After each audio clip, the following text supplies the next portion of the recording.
राहुल कर्डिले नांदेड जिल्ह्याचे नवीन जिल्हाधिकारी। बातमीत आहे अर्धापूर प्रतिनिधी गंगाधर कदम यांच्याकडून। मागील 2 ते 2.5 वर्षापासून नांदेडचे जिल्हाधिकारी म्हणून कार्यरत असलेले अभिजित राऊत यांची बदली करण्यात आली आहे। त्यांच्या रिक्त जागी नवी मुंबई सिडको येथील सहव्यवस्थापकीय संचालक राहुल कर्डिले यांना पाठवण्यात आले आहे।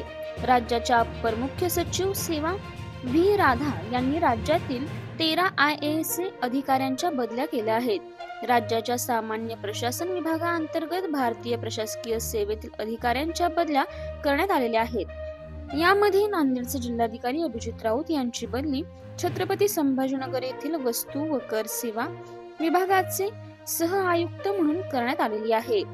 तर सध्या त्या ठिकाणी मिलिंद कुमार साळवे हे कार्यरत आहेत। नांदेडचे जिल्हाधिकारी अभिजित राऊत यांनी लोकसभा पोटनिवडणूक आणि विधानसभा निवडणूक यशस्वीरित्या पूर्ण करून नांदेड जिल्ह्यात सर्वसामान्यांना न्याय देण्याचे काम केले आहे।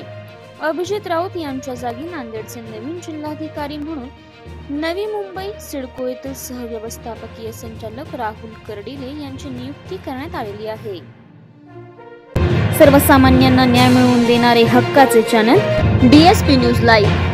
संपूर्ण महाराष्ट्रातील बातम्यांसाठी चॅनलला लाईक करा, सबस्क्राइब करा आणि शेअर करा।